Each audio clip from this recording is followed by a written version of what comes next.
சரிங்களா? இப்போ வந்து 90s கிட்ஸ் கதை வந்துடுவோம். இதை கதையை முடிச்சுட்டு நம்ம இந்த கொஞ்சம் அட்வைஸை முடிச்சுட்டு நம்ம வந்து க்ளோஸ் பண்ணிக்குவோம், லைவை க்ளோஸ் பண்ணிக்குவோம். ஏன்னா நமக்கு வேறு எதுவும் இது வரல. ஆக்சுவலாக வந்து என்னென்னா 90 கிட்ஸோட ப்ராப்ளம் வந்து என்னென்னா, நான் ஏற்கனவே ஒரு வீடியோ போட்டிருக்கேன். 90 கிட்ஸுக்கு வந்து என்ன ப்ராப்ளம்னு சொல்லிட்டு போட்டிருக்கேன், என்ன பிரச்சனைன்னு சொல்லிட்டு. 90 கிட்ஸு மேரேஜ் பிரச்சனைன்னு சொல்லிட்டு ஒரு வீடியோ போட்டிருக்கேன். ஆக்சுவலாக வந்து என்னென்னா 1988 98 பிறந்த எல்லா குழந்தைகளுக்குமே வந்து இந்த ப்ராப்ளம் இருக்குது. அதில் வந்து லக்னத்துக்கு தகுந்த மாதிரி வந்து என்னென்னா சில பேர் கல்யாணம் ஆயிடுச்சு. சரிங்களா? என்னன்னா சனி பகவான் வந்து தனுசுக்குள்ள என்ட்ரி ஆகிறாப்புல, என்ட்ரி ஆகும்போதே வந்து ஆப்பு வைக்க ஆரம்பிச்சிட்டாப்புல. அதனால் வந்து ஏன்னா வந்து அவருடைய ஆட்சி வீடு அடுத்து தொட போகிறாப்புல. அதனால் அந்தோட வேலையை வந்து இங்கேயே செய்ய ஆரம்பிச்சிட்டாப்புல, தனுசுலேயே செய்ய ஆரம்பிச்சிட்டாப்புல. அப்புறம் வந்து நேரம் வந்து இதுக்கு போகிறாப்புல. அது நிறைய ஒரு 10 வருஷத்துக்கு அந்த கதையெல்லாம் அது அந்த வீடியோவில் நிறைய இருக்குது. என்னென்னா வந்து இப்போ வந்து என்னென்னா அந்த டயத்தில் வந்து குழந்தைகள் வந்து என்னென்னா பெண் குழந்தைகள் வந்து கம்மியாக இருந்தாங்க. அதனால் நமக்கு ஈக்குவலாக வந்து 90 கிட்ஸுக்கு ஈக்குவலான பெண் பிள்ளைகள் இல்லை. நீங்கள் கல்யாணம் பண்ணுறா இருந்தால் உனக்கு 2K கிட்ஸை கல்யாணம் பண்ணோம், இல்லாட்டினா 90s இருக்கக்கூடிய பெண்களுக்கு கல்யாணம் பண்ணோம். அது வந்து நிறைய பேர் கல்யாணம் ஆயிடுச்சு, இந்த பர்டிகுலர் இதில் வந்து பிறந்தவங்க வந்து நிறைய பெண் பிள்ளைகள் வந்து என்ன பண்ணிட்டாங்க, நிறைய படிக்க வச்சுட்டாங்க. சரிங்களா? தனியாக வாழ ஆரம்பிச்சிட்டாங்க. என்ன ஆனாலும் ஆகட்டும், நான் தனியாக வாழ்ந்துக்கிறேன் மாதிரி வந்துட்டாங்க நிறைய பேர். அதனால தான் டிவோர்ஸோட எண்ணிக்கை அதிகமாயிருச்சு. சரிங்களா? மேரேஜோட ஃபார்மேட் மாறிடுச்சு. அந்த அப்போ இருந்த காலத்தில் வந்து என்னென்னா நிறைய பார்த்துருப்பீங்க, தாத்தா பாட்டியெல்லாம் வந்து எவ்வளோ ஒற்றுமையாக இருந்திருப்பாங்கன்னு சொல்லிட்டு. 6 டஜன் பிள்ளைய, 1 டஜன் பிள்ளைய. சரிங்களா? அவ்வளோ தூரத்துக்கு அந்யோன்யமாக இருந்துக்கான்னு அர்த்தம். சரிங்களா? 6 டஜன் பிள்ளைய பெற்றுக்கிறாங்கன்னா அவ்வளோ அந்யோன்யமாக இருந்துக்கான்னு அர்த்தம். சரிங்களா? அந்த அளவுக்கு அவங்க இருந்துட்டாங்க. சரிங்களா? நம்ம வந்து அந்த 90 கிட்ஸ் வந்து என்ன ப்ராப்ளம்னா இதுதான் ப்ராப்ளம், மெயின் ப்ராப்ளம் வந்து தான். நான் புருஷன் பொண்டாட்டி ஜாதகம் வந்து யாராவது வந்து என்கிட்ட வந்து கேட்குறாங்க, நான் எடுத்த உடனே நான் கேட்குற கேள்வி வந்து என்னென்னா, கடைசியாக நீங்கள் எப்போ அவங்ககிட்ட பேசுனீங்க?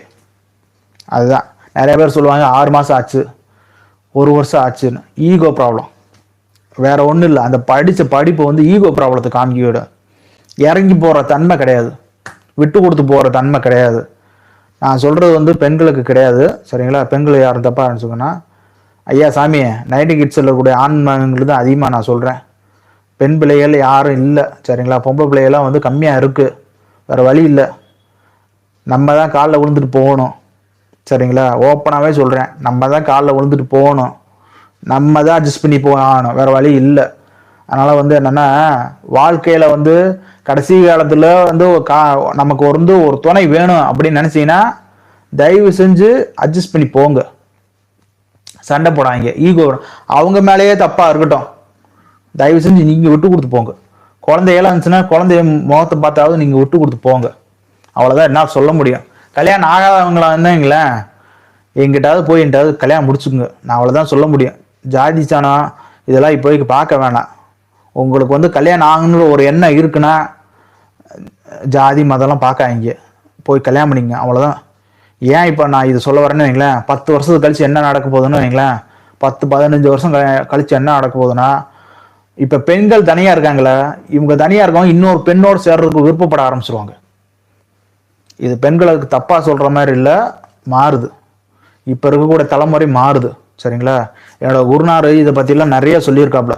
என்னோட குருநார் வந்து இதை விட ரொம்ப இதாக பேசியிருப்பாப்புல, கொச்சையாக பேசுறது இல்லை, அவர் நல்ல விதமாக பேசியிருப்பார். அவர் என்ன சொல்லுவார்னா ரொம்ப டீசெண்டாக சொல்லிட்டாப்புல, ஆம்பளைகளுக்குலாம் செயற்கை கர்ப்பப்பை வச்சுருவாங்கன்னு.